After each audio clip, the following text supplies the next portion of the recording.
और art and culture wing जो है ब्रह्मा कुमारीज का, उसमें भी अलग अलग कल्चरल प्रोग्राम्स ये ऑर्गेनाइज करते हैं। और यंग एडल्ट्स और यूथ को एम्पावर करने के लिए, उनकी वैल्यूज को बढ़ाने के लिए भी इन्होंने बहुत सारे प्रोग्राम्स किए हैं। स्कूल्स में और कॉरपोरेट वर्ल्ड में भी इन्होंने बहुत सारे प्रोग्राम्स किए हैं। और सुनैना दीदी, we are very lucky to have her with us today. A very warm welcome to you ji again.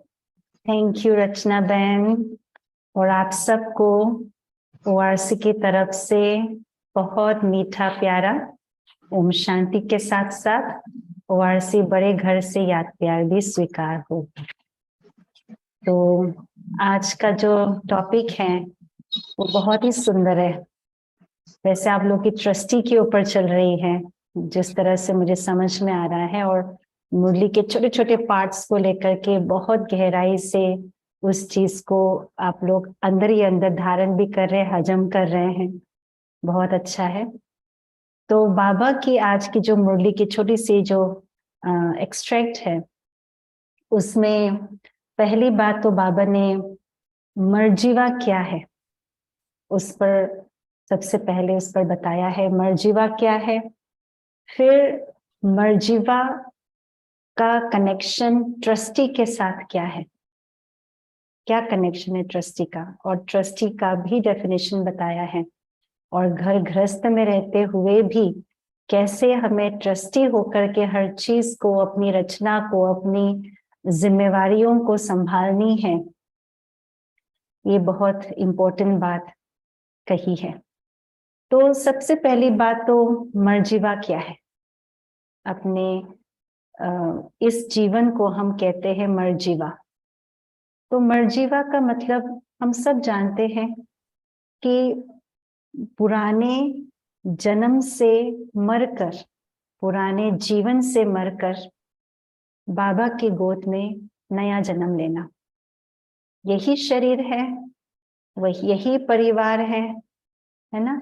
लेकिन मर जीवा माना, जिसको हम कहते हैं जीते जी मरना और बाबा की गोद में जीना। तो पुरानी दुनिया से मरना मतलब क्या? पुरानी दुनिया से मरना मतलब पुराने स्वभाव संस्कार इमर्ज ना हो, पुराने संकल्प, पुराने वृत्ति, पुरानी दृष्टि हमारे अंदर ना आए।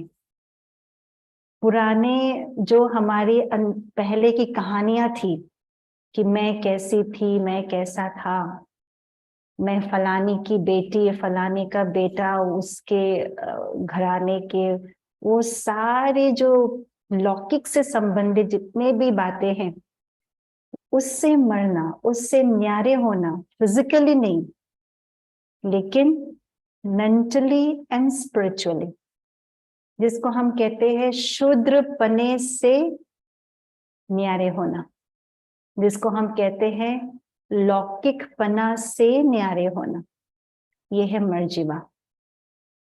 हम यही ध्यान रखते हैं। बाबा की संडे की एक मुरली में बाबा ने ब्राह्मण और शूद्र के बारे में भी बताया था, याद है ना सबको। ब्राह्मण क्या है, देवता क्या है, फरिश्ता क्या है। बाबा ने कहा ब्राह्मण सो देवता है, शूद्र सो देवता नहीं, देवता सो फरिश्ता है। तो शूद्र से ब्राह्मण बनना, इसको ही मर्जीवा कहा जाता है। और हम यही ध्यान रखते हैं, यही पुरुषार्थ हमारा रहता है कि चलते फिरते, खाते पीते, संगठन में रहते, संबंध संपर्क में आते, हमारे कोई भी शूद्र पने वाले वृत्ति, दृष्टि, संकल्प, भाव, स्वभाव इमर्ज ना हो, है ना। तो ये है मर्जीवा। और ये तो हो गया मरना। अब जीना क्या है, किसके गोद में जन्म लेना है? बाबा की गोद में, ईश्वर की गोद में।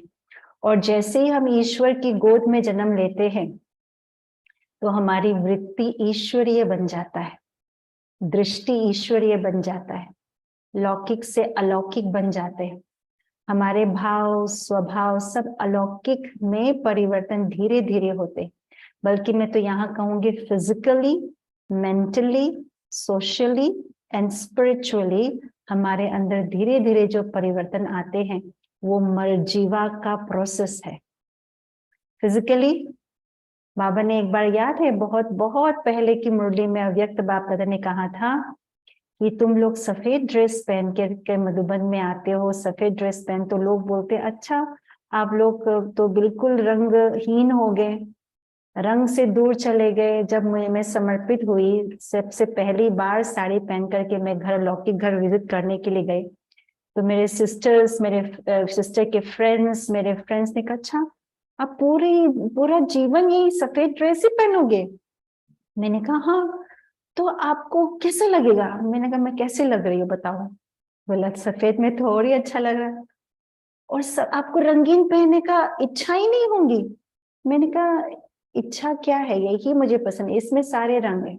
तो बाबा ने कहा था कि आप सफेद ड्रेस पहनते हो और ही सुंदर लग रहे हो। याद है एक मुरली में, अव्यक्त मुरली में कहा था, आपको लगता है कि आपने सफेद ड्रेस पहना है, त्यागा है, कुछ रंग नहीं है जीवन में, लेकिन सफेद ड्रेस में कितने सुंदर लग रहे, कितने अलौकिक दिव्य लग रहे, बाबा ने कहा था। तो फिजिकली भी हमारे न केवल ड्रेस, लेकिन हमारे चेहरे पर चमक आना शुरू हो जाता है, मन हमारे अलौकिक हो जाते, खान पान चाल चलन सब परिवर्तन होने लगते हैं, है ना। हमारी जो धारणा है, पहले धारणा कैसी थी, किसी के अवगुण देखना, ये करना, पर चिंतन, बहुत सारे इसमें थे। तो उन गलत पुराने धारणाओं को बदल करके हमारी ईश्वरीय धारणाएं, दैवी गुण हो रहे हैं, धारणाएं कर रहे हैं, ये है मर जीवा जन्म। ठीक है, माना शूद्र पने के संस्कार से हम धीरे धीरे न्यारे हो गए, और फिर हम ब्राह्मण पने के संस्कार, स्वभाव, जिसको अलौकिकता कहते हैं, वो हमने अपने जीवन को सहज स्वीकार किया, और इतना अच्छा, कितना अच्छा लग रहा है ना। हमको कहे वापस कि वापस उसी दुनिया में चले जाओ, वही खान पान, वही चाल चलन होगा? कभी हो ही नहीं सकता, हो ही नहीं सकता। हमारे को सूट ही नहीं होगा, हमारी पर्सनालिटी को, डिवाइन पर्सनालिटी को सूट नहीं होगा। तो ये है हमारा मर्जीवा जन्म। तो बाबा ने उसमें कहा तुम्हारा मर्जीवा जन्म है, लेकिन मर्जीवा जन्म है, इसकी स्मृति स्वरूप बहुत इंपॉर्टेंट है, इसकी स्मृति रखना बहुत इंपॉर्टेंट है। जब इसकी विस्मृति हो जाती है तो वो शूद्रपने के संस्कार जो है वो इमर्ज होने लगता है। तो बाबा ने मुरली में यही कहा ना कि जैसे स्मृति वैसी स्थिति। स्मृति से पहले क्या है? वृत्ति। जैसी वृत्ति वैसी स्मृति और वैसी स्थिति। स्मृति का आधार वृत्ति है। तो हमारी वृत्ति में, हमारे जहन में यही हो कि मेरा जन्म अलग है, मर गए हैं पुराने से और बाबा की गोद में जन्म ले चुके हैं। ये वृत्ति में रहेगी तो सदा स्मृति में रहेगी, और यही स्मृति हमारे स्थिति को अधर कुमार या कुमारी नहीं बनाएंगे। हाँ, ब्रह्मा कुमार या कुमारी। हम अधर शब्द को हम यूज करते कई बारी, लेकिन बाबा ने उसको भी आज मना किया, अधर कुमार कुमारी नहीं हो, ब्रह्मा कुमार कुमारी हो। जब ब्रह्मा के बच्चे हो गए, एक पिता है, बाकी सब बच्चे तो अधर कहाँ से आ गए? सभी भाई बहन हो गए ना। शिव बाबा के नाते से भी, निराकारी नाते से भी भाई भाई, और अलौकिक नाते से भाई बहन। तो ना अधर है ना, सब पूरा है, आधा नहीं है, सब पूरा है, ब्रह्मा कुमार कुमारी। तो ये वृत्ति में यही रखनी चाहिए। तो ये रहा हमारा मर्जीवा जन्म। ये स्मृति में, वृत्ति में रखेंगे तो ही हम ट्रस्टी बन सकेंगे इजीली।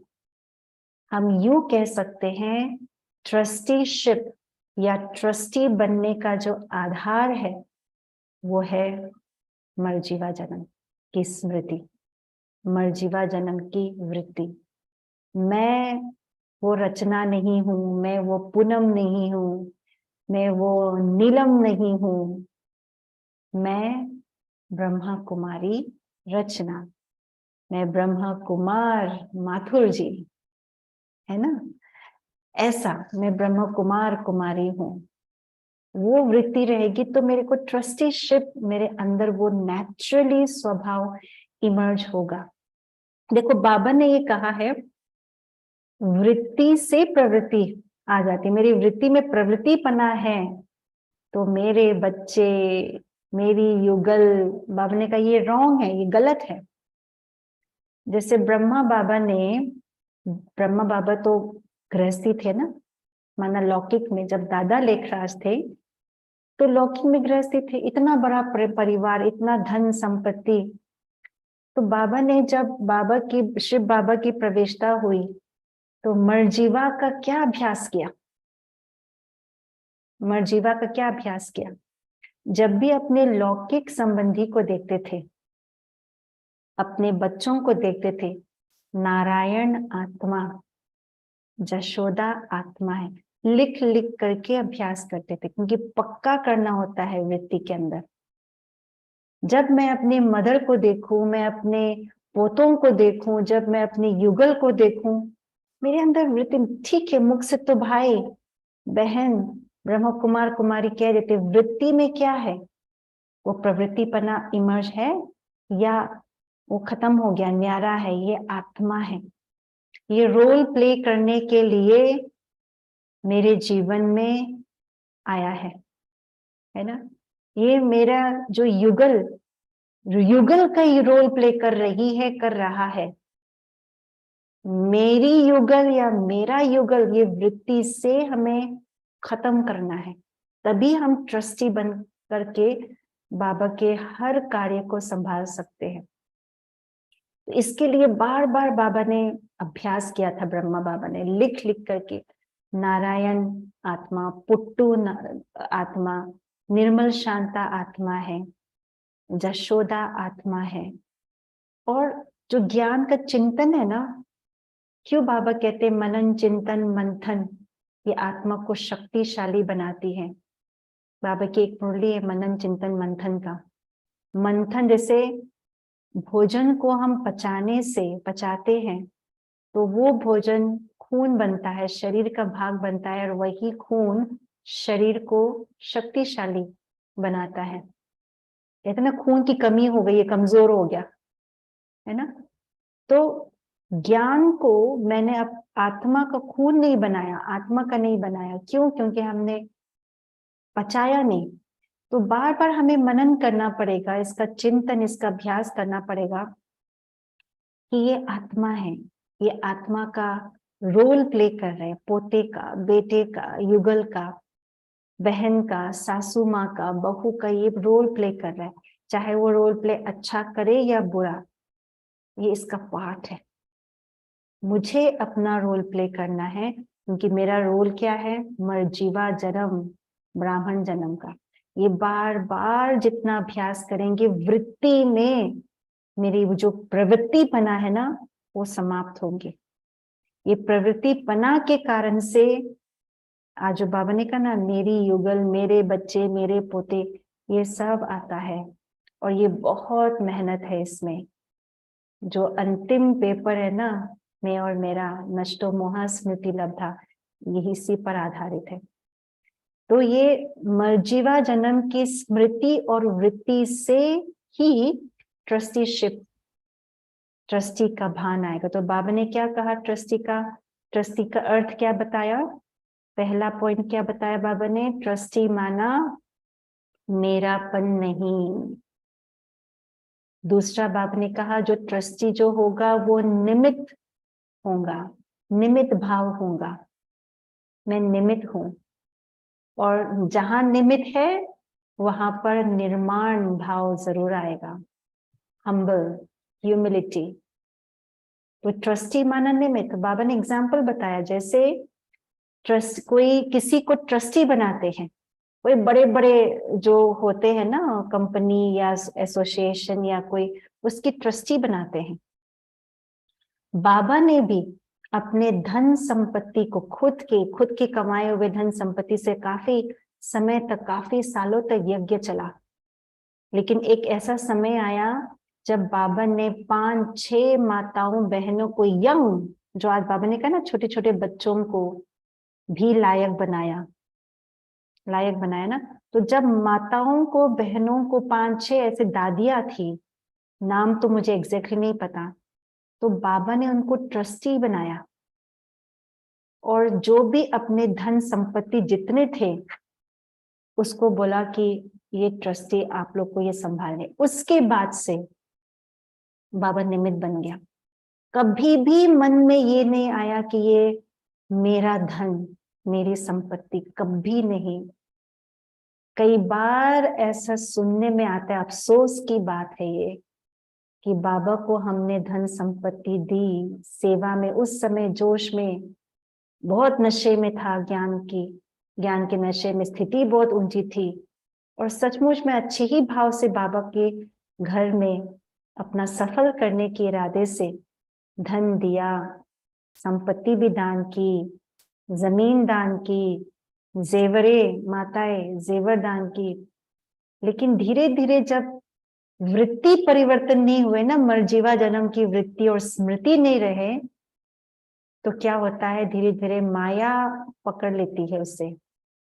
फिर कहते हैं जो मैंने दिया ना वापस करो। अफसोस, अफसोस, जो मैंने दिया वापस करो। मेरा कहाँ, मेरा कहाँ, मेरा है ही नहीं। जब मैंने इस चीज को निमित्त, मैंने अपने आप को निमित्त समझा, तो मेरापन तो है ही नहीं ना। जैसे ब्रह्मा बाबा ने, मेरा शब्द तो कभी नहीं वृत्ति में आया होगा कि मेरी संपत्ति। नारायण दादा, बाबा के दादा लेखराज के लौकिक पुत्र, जब बेगरी पाठ शुरू हुई थी तो उनको ये लगा कि मैं अभी जाकर के बिजनेस करूं। उसने अपना हक मांगा बाबा से कि मैं तुम्हारा संतान हूं, मेरा हक है। बाबा ने दिया नहीं, बोला है ही नहीं मेरा, मैं तो समर्पित कर दी, ट्रस्टी हूं मैं। ये सब निमित्त बहनें यही संभाल रहे। बाबा ने पैसे को हाथ नहीं लगाया। जब से बाबा ने समर्पित हुए, माना ब्रह्मा बाबा, ब्रह्मा नाम पड़ा, ट्रस्टी माताओं बहनों को ट्रस्टी बना करके धन संभालने को दिया, यज्ञ संभालने को दिया। बाबा ने धन को हाथ नहीं लगाया। अब मेरापन नहीं रहा तो नारायण को कैसे देंगे? यदि मैं ब्रह्मा बाबा की जगह होते, मेरे मन में जरा तो आता, ये बच्चा तो मेरा है, उसका हक तो बनता है, आता। इसका मतलब मरजीवा की स्मृति नहीं, न ट्रस्टी पना की स्मृति। मेरा है ही नहीं ना, मेरा है ही नहीं, निमित्त हूं मैं। तो ट्रस्टी बनाया जाता है इसीलिए, ताकि मेरापन, दुनिया में इसलिए बनाया जाता है ट्रस्टी, ताकि मेरापन ना आए, मेरापन ना आए। तो ट्रस्टी है तो मैं निमित्त बन गई। ट्रस्टी माना निमित्त, जहां पर मेरापन ना हो। तो ये घर, ये परिवार, बच्चे, युगल, पोते पोती, कोई भी ये घर संपत्ति मेरा है ही नहीं। किसकी है? बाबा की, बाबा को समर्पित। तो अब बाबा ने हम पर निश्चय किया कि बच्चे ट्रस्टी बन गए, ट्रस्टी बनाए जाते ना, तो बाबा ने हम पर विश्वास रखा, हम पर निश्चय रखा और कहा बच्चे अब ये परिवार मेरा है, ये बच्चे मेरे हैं। सब बच्चे में बाबा के बच्चे, युगल भी बाबा के बच्चे हैं, पोते भी बाबा के बच्चे हैं, बच्चे भी बाबा के बच्चे हैं। तो अब तुम्हारा कर्तव्य क्या है एज ए ट्रस्टी? आपको ट्रस्टी होकर के ये सबको संभालना है, ये तुम्हारी रिस्पॉन्सिबिलिटी है। और ट्रस्टी होकर के संभालना माना, जिस तरह से एग्जाम्पल दिया बाबा ने, जिस तरह से तुम यज्ञ की सेवा करने आते हो सेंटर पे, आपको मान लो दीदी ने कुछ धन सौंपा और कहा कि मकान की रजिस्ट्रेशन करने जानी है। माताओं को कुछ धन सौंपा, चलो एनुअल फंक्शन आ रहा है, सेंटर के लिए कुछ खरीदारी करनी है। तो आप एक एक का हिसाब रखते हो कि नहीं रखते हो? ये मेरा पैसा नहीं, मेरा धन नहीं, एक एक का हिसाब रखते हो कि दीदी ये जरा भी हिसाब किताब में ऊपर नीचे होता है, चिंता बढ़ जाती है। अरे 5 रुपए का फर्क कहाँ से आया? 20 रुपए का फर्क कहाँ से आया? दोबारा हिसाब करते हो। क्यों?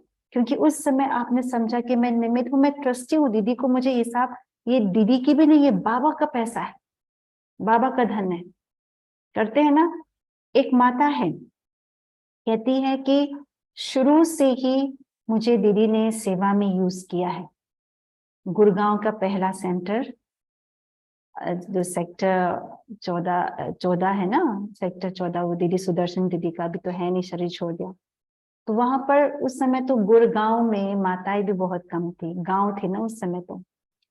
तो वो माता कहती है जब दीदी जाती थी सेंटर, तो मुझे सेंटर रख के जाती थी और मुझे कहती थी कि एक सप्ताह, मान लो 5 दिन रह करके आना है, तो 5 दिन का पूरा प्रोग्राम बता के जाती थी।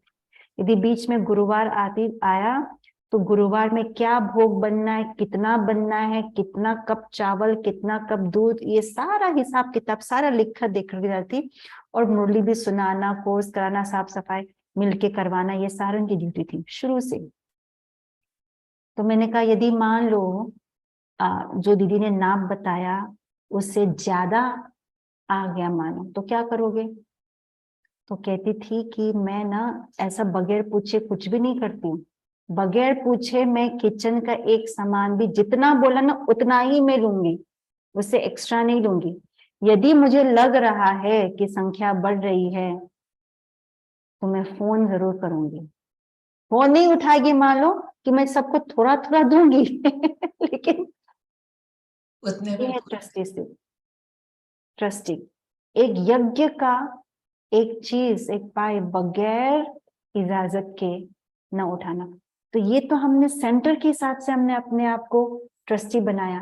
तो ये लौकिक जो हमारा घर है, हमारा परिवार, जिसको प्रवृत्ति बाबा ने आज कहा, तो इसको भी आप ट्रस्टी होकर के संभालो। इसमें मेरापन क्यों आया?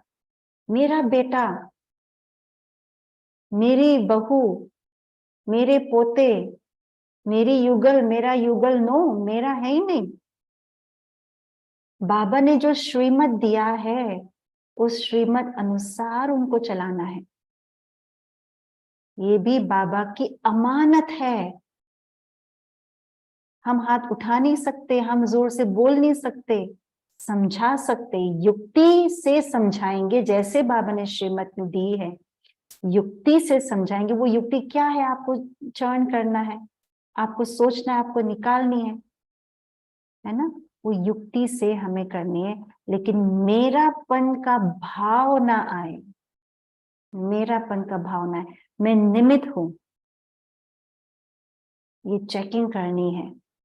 ये घर मेरा नहीं है।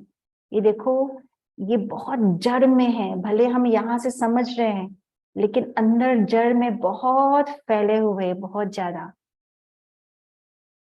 खून का रिश्ता।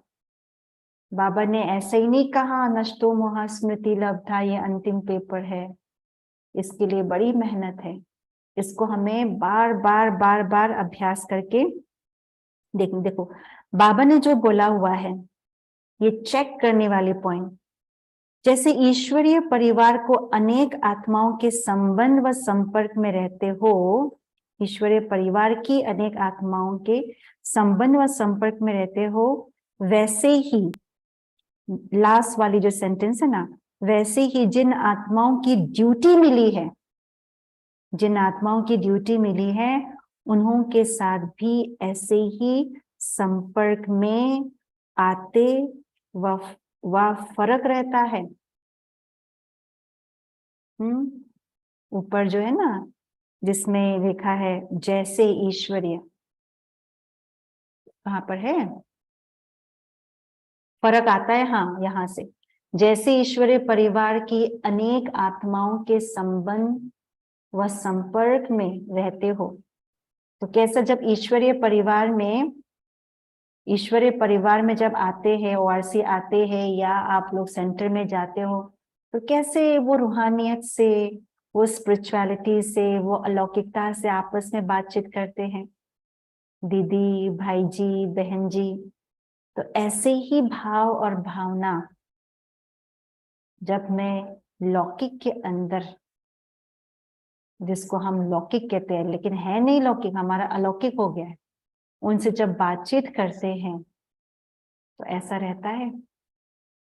ये हमें चेक करना है और चेक करके चेंज करना है। देखो बाबा ने कहा है प्रवृत्ति मार्ग में, प्रवृत्ति मार्ग की वृत्ति भी बिल्कुल ना हो। मैं प्रवृत्ति हूं बिल्कुल नहीं, मैं मदर हूं, मैं फादर हूं, नो, मैं ब्रह्मा कुमार कुमारी हूं। वो मातापन का वो ना हो। देखो एक होता है जगत माता, जो मम्मा है, वो जगत माता है। जगत माता अलग है, माता जी अलग है। माता जी नहीं बननी है। माता जी, माताओं के संस्कार क्या होते हैं? घर गृहस्थी संभालना, है ना, चुगली करना, इनकी बहू की बात उसकी बहू की बात, अपने बच्चों का उनके बच्चों के साथ कंपेयर करना। सिर्फ माता जी की बात नहीं करी, पिताजी भी है इसमें। अपने आप को पिता के उस रोल में नहीं आना है। मैं ब्रह्मा कुमार कुमारी हूं, मैं ब्रह्मा कुमार कुमारी हूं। जगत माता अवश्य हूं, जगत पिता के रूप में मैं, जैसे हनुमान जी है वो सबका रक्षक है, लोग ऐसा, तो उस हिसाब से जगत पिता है तो ब्रह्मा बाबा, जगत माता तो मम्मा है। लेकिन अलौकिक रूप से जगत माता माना सब आत्माएं मेरी है, सब आत्माओं को सकाश देना है। लेकिन माता जी अलग है। उस वृत्ति से उभर करके आएंगे तब हम ट्रस्टी बन सकेंगे। और ट्रस्टी माना निमित्त, ये आप समझ के चलो, घर का एक एक चीज आप देखो। कभी आपका खुद का मोबाइल, अरे मोबाइल ही देखो, एक एक चीज का मोबाइल ही देखो। कहीं मोबाइल गुम हो जाता है, कहाँ है कहाँ है कहाँ है, उसको ढूंढने में ही इतना परेशान होने लग जाता है। फोन तो नहीं आया, अरे ठीक है कोई बात नहीं, है ना। घर की एक एक चीज को आप देखो। मेरी वृत्ति जाती है, ये बाबा का है। घर में जितने भी संबंधी है, ये मुझे संभालने के लिए मिला है। बाबा ने कहा ना कि छोटे छोटे बच्चों को, यज्ञ के अंदर छोटे छोटे बच्चों को बाबा ने जैसे संभाला और उसको लायक बनाया ना, लायक बनाया ना। क्योंकि यज्ञ के अंदर जैसे हम लोग, जैसे रचना बेन ने मुझे बताया, परिचय में दिया कि हॉस्टल में थे। हॉस्टल में मैं खुद जब मैं 12 साल की थी, 8th क्लास में थी, तब मैं गई। उसके बाद 13, 14, 15 साल में वहां रही हूँ। कॉलेज की पढ़ाई वही पूरी की है मैंने, ठीक है ना। कॉलेज की पढ़ाई, अब कॉलेज की कन्या इतनी बड़ी हो गई तो फिर उनको भी ड्यूटी देंगे, कुमारियों को संभालो। वहां पर कोई ऐसा बाहर से टीचर मंगाए, समर्पित भी बहुत कम थे उस समय। खाना बनाने के लिए, उस जमाने में खाना बनाने के लिए 2-4 कुछ ऐसी बहनें थी जो, जिसको खाना बनाना आता था, जो उतनी पढ़ी लिखी भी नहीं थी। तो खाना वो लोग बनाते, हम लोग मदद करते थे, सब्जी काटना, रोटी बेलना, इन सब में हमारी ड्यूटी, हमारी सेवा लगती है। हर कन्या की कोई ना कोई सेवा होती थी बाबा के घर में।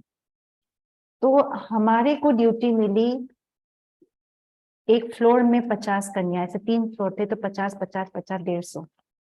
तो मुझे 12 क्लास से ही ड्यूटी मिल गई एक पूरे फ्लोर को संभालने, जिसमें 50 कन्याएं थी, जिसमें 6 से लेकर के 12 कॉलेज तक थे। अब मुझे ट्रस्टी बनाया गया और मैंने निमित्त भाव से संभाला। जैसे बाबा ने कहा, छोटे छोटे बच्चे यज्ञ के अंदर आए, उसको निमित्त बन करके संभालना। और उसमें कितना अटेंशन जाता है कि ये आत्मा का कल्याण हो, ये मुरली सुनने जाए। 5:30 बजे मुरली होते थे, 3:30 से 4 मेडिटेशन, 4 बजे नहा धो करके 5:30 बजे तक आना। स्कूल ड्रेस पहन करके आते थे, क्योंकि 5:30 से 6, 6:30 तक मुरली, फिर उसके बाद नाश्ता पैक करके अपना स्कूल के लिए एक शिफ्ट का निकल जाते थे। तो हमारी ड्यूटी होती थी कि हरेक कन्या को अमृत वेला उठाना है। अमृत वेला का भाग्य ये इसे वंचित ना रह जाए। ये ट्रस्टी, ये निमित्त, यदि इसमें मेरापन आता, अरे बच्चा है ना, थक गया है ना, कल लेट आए थे ना, तो मैं उठाऊंगी नहीं, सोने दो। तो क्या किया, जो मैंने श्रेष्ठ भाग्य उनको बनवाने में मदद करनी थी वो मैंने उठाया नहीं, क्योंकि मेरापन आ गया उसमें। ट्रस्टी कहाँ हुई? यहाँ पर भी कन्याओं की ट्रेनिंग चल रही है। मुझे निमित बनाया दीदी ने, बाबा ने, ट्रस्टी। हर एक कन्या के साथ मुझे थोड़ा स्ट्रिक्ट भी रहनी पड़ती है, तो प्यार से भी चलाना पड़ता है, जैसे कुमारियों को चलाया। अमृत वेला मिस किया तो मैं पूछूंगी जरूर, मिस नहीं करना, स्ट्रिक्ट रहूंगी। ये भी पूछूंगी बीमार, ये नहीं प्यार जताऊंगी, अरे गले लगाया कोई बात नहीं। नहीं, मुरली के लिए मुझे उठाना है सबको।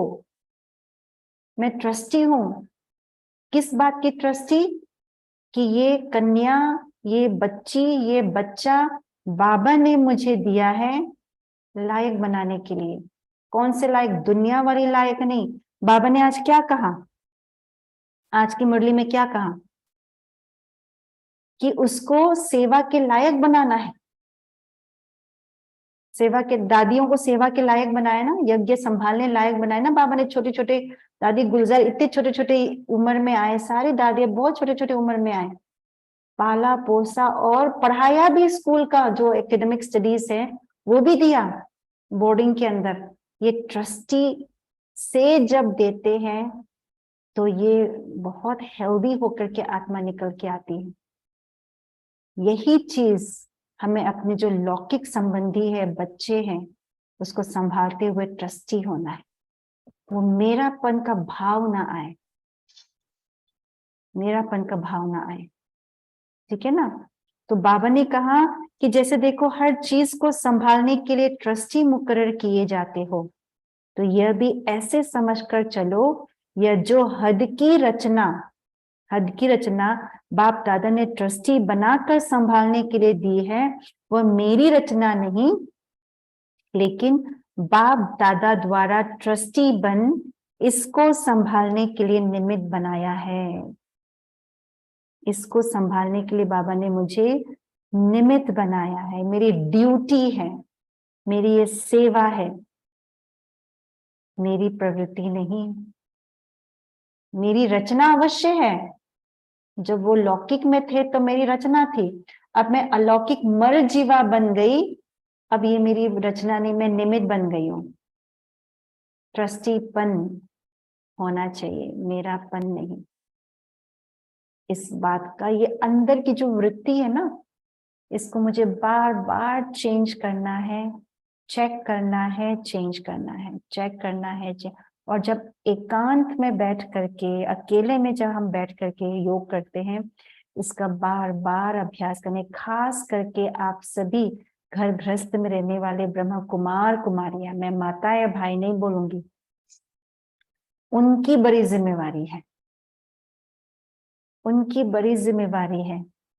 हमको तो पहले से बाबा ने कुमार कुमारियों को बोला वरदान मिला है, जिम्मेवारी हमारी और है, हमारी भी जिम्मेवारी है, लेकिन आप लोगों की डबल जिम्मेवारी है, ठीक है ना। तो एकांत में बैठ करके बार बार ये अभ्यास करना पड़ेगा कि मेरी ये मर जीवा जीवन है, मैं ब्रह्मा कुमार हूं, फरिश्ता बनने वाली ब्राह्मण सो फरिश्ता, शूद्र पने का स्वभाव संस्कार ना आए।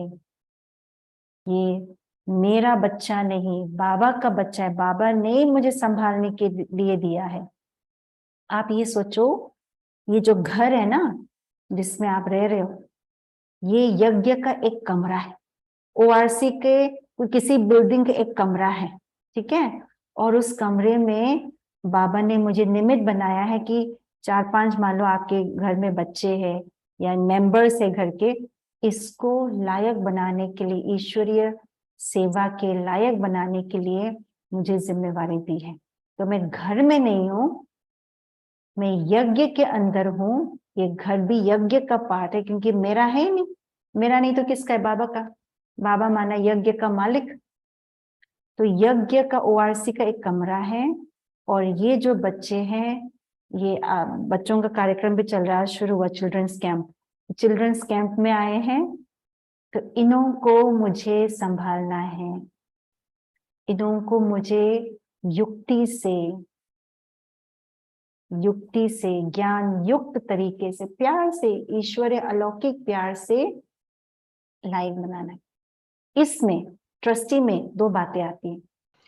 एक तो ज्ञान युक्त, योग युक्त तरीके से मुझे समझाना है, ईश्वरीय प्यार, अलौकिक प्यार, उसमें लौकिक प्यार ना झलके, प्यार हो, लौकिक प्यार का वो जो भाव ना चले। वो प्यार, लौकिक प्यार तब झलकता है जब मेरापन आता है।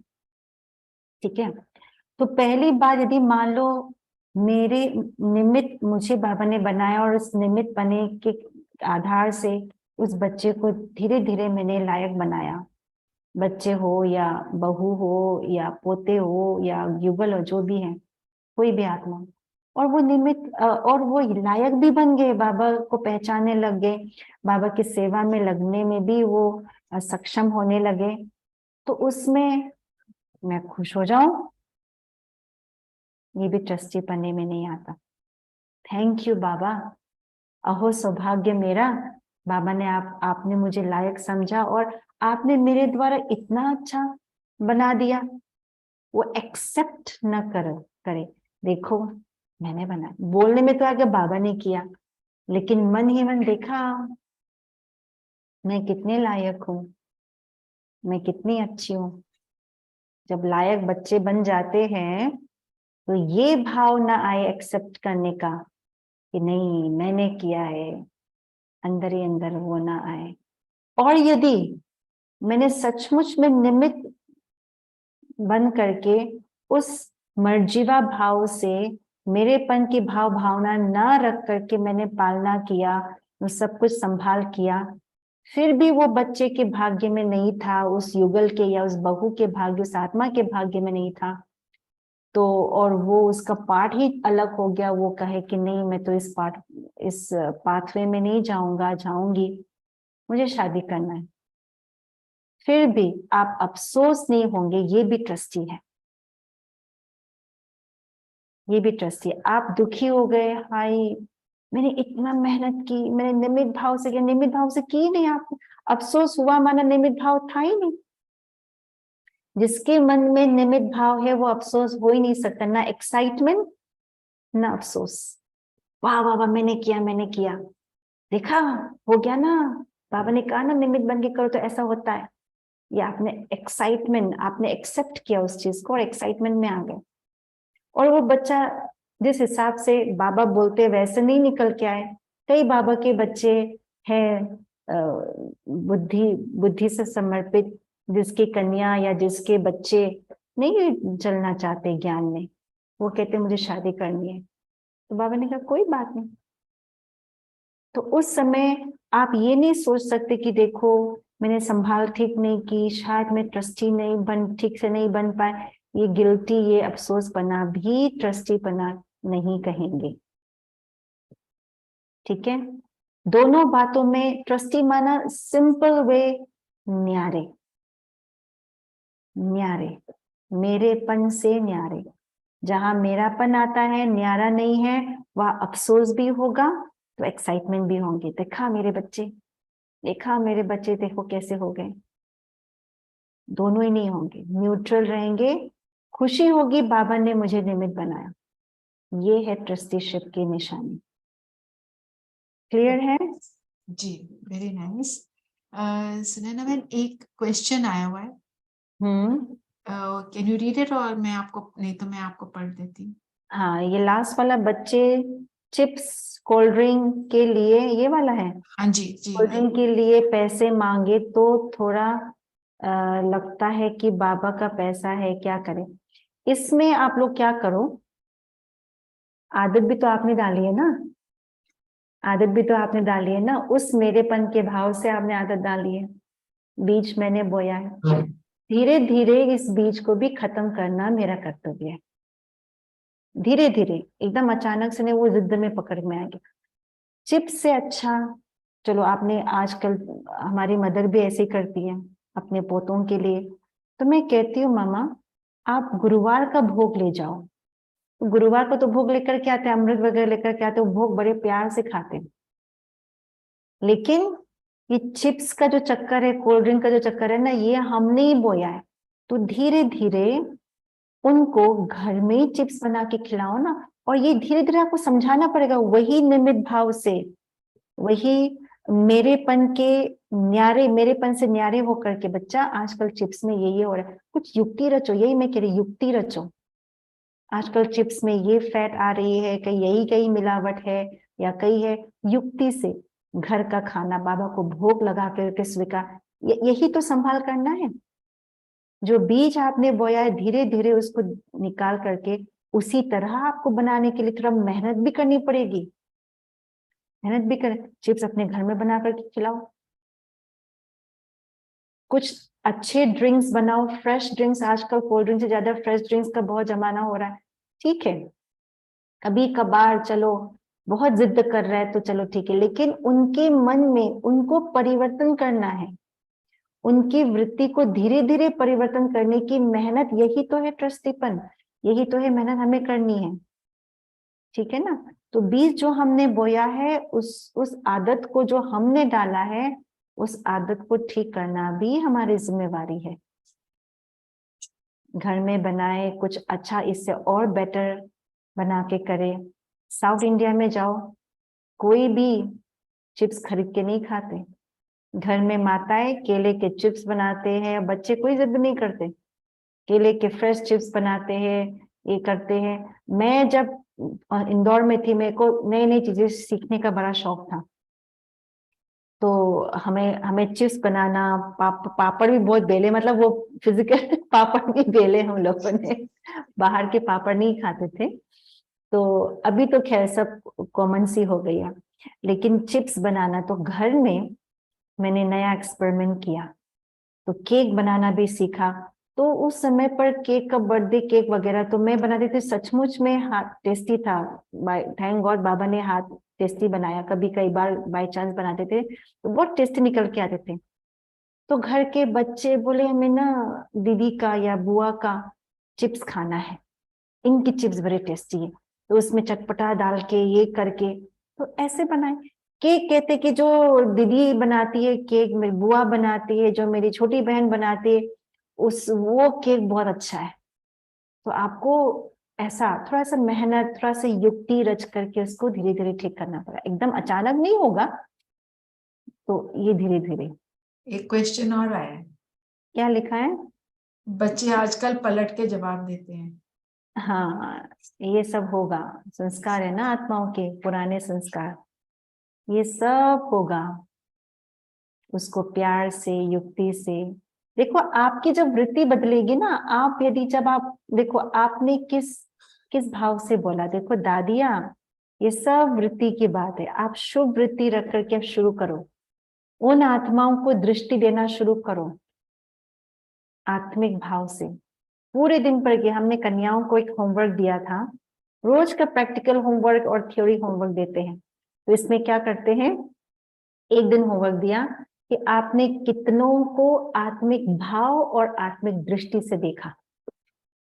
आप घर में एक प्रैक्टिकल अभ्यास करो, हर एक को, खास करके जो इस प्रकार के बच्चे हैं, उद्दंड जिसको कहते हैं, उनको आत्मिक दृष्टि, बहुत शुभ भावना, शुभ कामना, आत्मिक वृत्ति से, अरे इसका नेचुरल स्वभाव पलट के जवाब देना नहीं है, आत्मा शांत स्वरूप है, प्रेम। वो आत्मा के अंदर वर्तमान स्वभाव को ना देखो, उस आत्मा की जो ओरिजिनल आत्मा का 7 संस्कार है ना, 7 गुण, उसको देखो। ये आत्मा कितना शांत स्वरूप है, प्यार। वो बोलने दो पलट के, लेकिन आपकी वृत्ति चेंज ना हो, आपकी दृष्टि, आपकी भावना चेंज ना हो।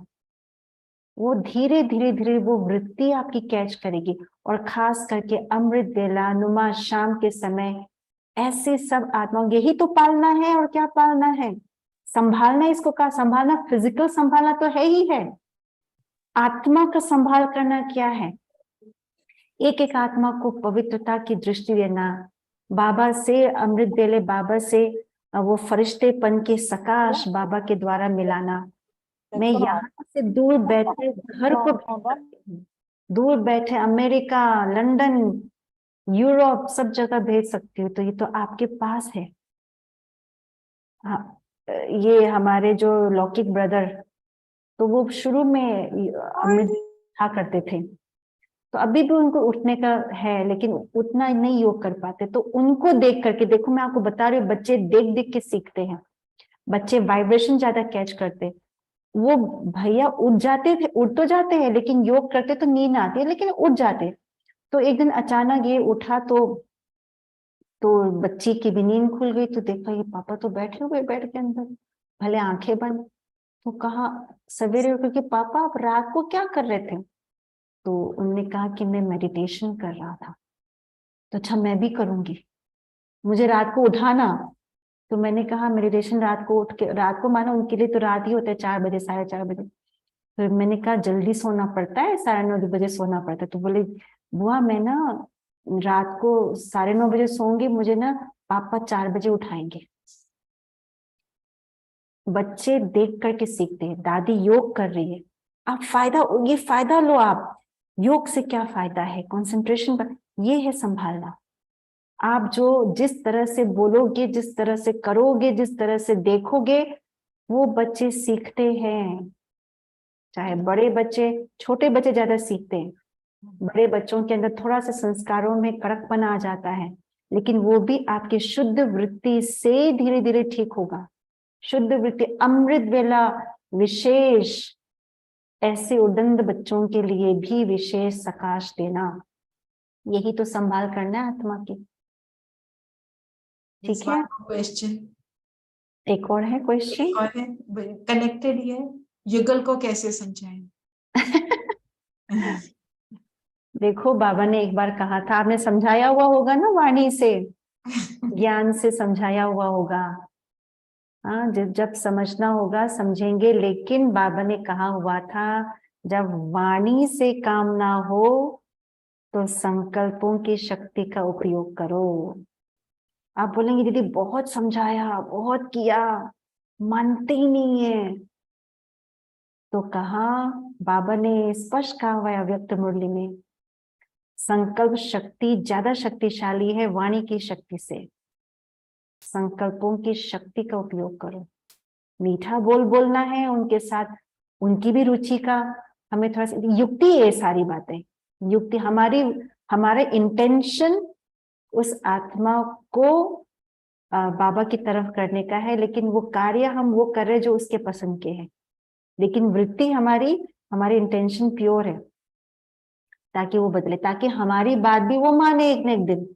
हम ये बोल सकते हैं चलो मैंने उस दिन आपकी बात मानी थी, आज तो मान लो, चल लो सेंटर, हो सकता है ना ऐसा। ये युक्ति है, बाबा युक्ति भी बताएंगे धीरे धीरे, लेकिन संकल्पों की शक्ति को उपयोग करते हुए। हम सिर्फ वाणी उपयोग करते हैं, क्योंकि हमें पता है हमारे संकल्प शक्ति उतनी शक्तिशाली नहीं है ना। तो वाणी को बहुत यूज करते हैं, वाणी तो बहुत शक्तिशाली, जोर से बोलेंगे, कभी प्यार से, तो कभी रूठ के, तो कभी व्यर्थ। तो अब वो तो हम सोचते कि हम ज्ञान सुना रहे हैं, लेकिन सारा पावर तो यहाँ से है ना। तो ये चीज ध्यान रखने की है। और कोई प्रश्न है? हो गया? आई थिंक होगा। सब क्लियर है ना? बहुत अच्छा, बहुत अच्छा। वेरी नाइस, बहुत वेरी अच्छा प्रैक्टिकल समझाया क्लास, आपने। Very practical. Okay, thank you आप सबका। थैंक यू दीदी। Thank you Baba, thank you दीदी। अच्छा, दीदी एंड थैंक यू बाबा, इन्होंने आपको निमित्त बनाया मुझे। बाबा ने निमित्त बनाया। 2 मिनट साइलेंस में बैठते हैं, फिर wind up. Okay.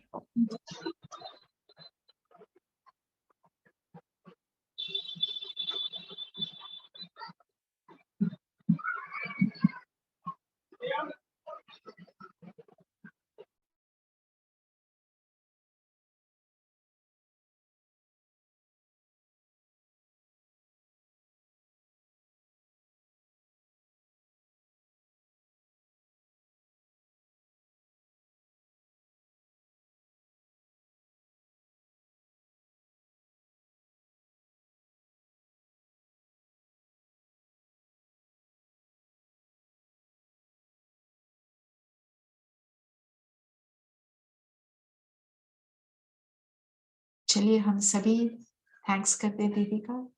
Om Shanti. बहुत बहुत धन्यवाद दीदी। ओम ओम शांति। शांति। शुक्रिया दी। ओम शांति। ओम शांति ओम दीदी, शांति थैंक यू दीदी। दीदी। ओम शांति।